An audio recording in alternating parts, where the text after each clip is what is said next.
Students, welcome to your Hindi class. बेटा अपनी reader की बुक ओपन करो। हमारी रीडर की बुक का चैप्टर 6 रक्त और हमारा शरीर चल रहा था।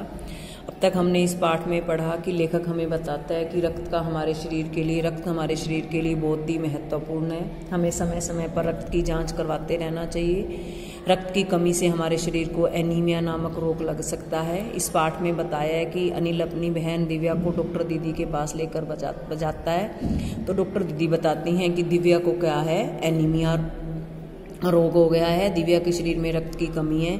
तो अनिल क्या करता है, डॉक्टर दीदी से एनीमिया के बारे में जानकारी प्राप्त करने की अभिलाषा व्यक्त करता है। तो डॉक्टर दीदी उन्हें बताते हैं कि रक्त देखने में भले ही लाल द्रव के समान दिखाई देता है, परंतु सूक्ष्मदर्शी यंत्र द्वारा देखने पर यह भानुमति के पिटारे से कम नहीं है। भानुमति का पिटारा होता है विशेष वस्तुओं का संग्रह, यानी रक्त में भी अनेक प्रकार के क्या होते हैं, कण होते हैं। रक्त के दो भाग होते हैं, एक भाग तरल होता है जिसे हम प्लाज्मा कहते हैं, और दूसरा वह भाग होता है जिसमें अनेक छोटे बड़े कण होते हैं। कुछ लाल होते हैं, कुछ सफ़ेद होते हैं और कुछ जिनका कोई रंग नहीं होता है, जिन्हें प्लेटलेट्स कहते हैं। ये जो कण होते हैं ये प्लाज्मा में तैरते रहते हैं। रक्त की एक बूंद में इन कणों की जो संख्या होती है बेटा वो क्या होती है, लाखों में होती है। तो इतना हमने अब तक रीड कर लिया था। अब बेटा हम आगे रीड करने जा रहे हैं। पेज नंबर 36 निकालो। स्लाइड देख मानो आश्चर्य से उछल पड़ा अनिल। जब अनिल ने स्लाइड पर सूक्ष्मदर्शी यंत्र के द्वारा रक्त को देखा तो वो देखकर उछलने लग गया। रक्त की एक बूंद में इतने सारे कण थे, इसकी तो वह कल्पना भी नहीं कर सकता था। वह बोला, इन्हें देखकर ऐसे लगता है मानो बहुत सी छोटी छोटी बालूशाही रख दी हूँ। जब सूक्ष्मदर्शी यंत्र द्वारा अनिल देखता है तो देखता है कि रक्त में बहुत सारे छोटे छोटे लाल कण हैं और उनकी शेप कैसी है, बालूशाही की तरह है। हाँ दीदी बोली, लाल कण बनावट में बालूशाही की तरह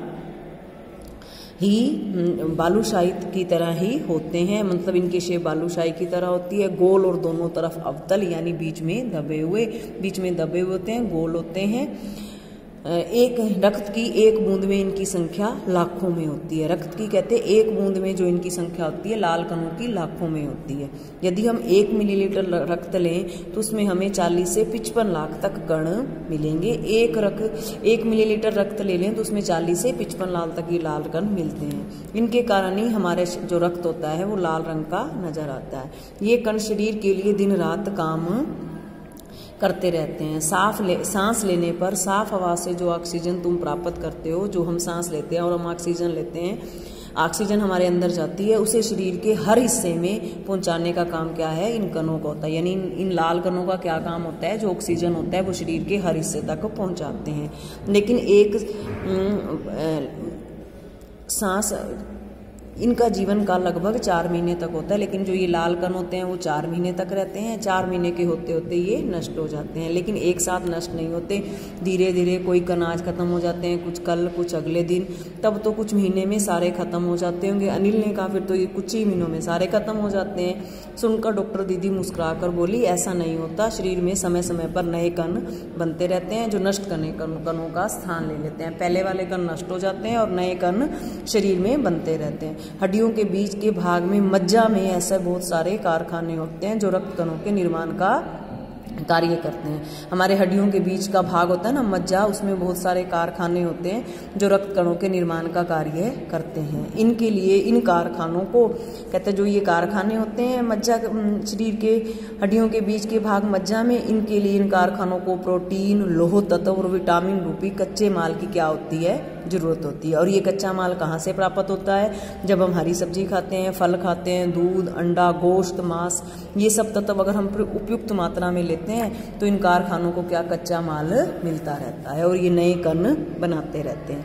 यदि कोई व्यक्ति उचित आहार ग्रहण नहीं करता तो इन कारखानों को आवश्यकता अनुसार कच्चा माल नहीं बन पाता।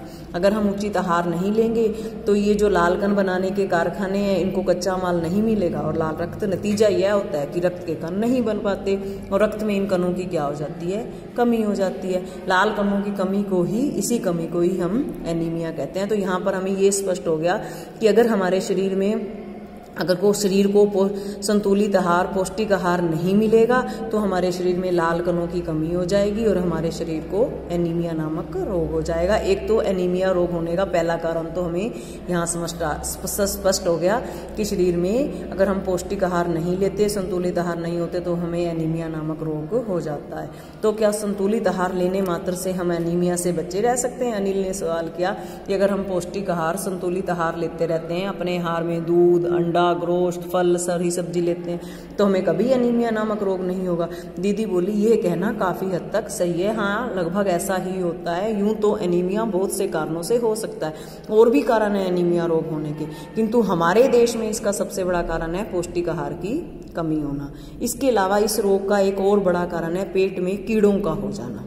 एक तो कारण बताया पौष्टिक आहार, संतुलित आहार ना लेना, दूसरा है पेट में कीड़ों का हो जाना। ये कीड़े प्राय दूषित जल और खाद्य पदार्थों द्वारा हमारे शरीर में प्रवेश कर देते हैं। जब हम साफ पानी नहीं पीते, साफ सुथरा बना हुआ खाना नहीं खाते, पदार्थ नहीं खाते, तब भी हमें एनीमिया नामक रोग हो जाता है।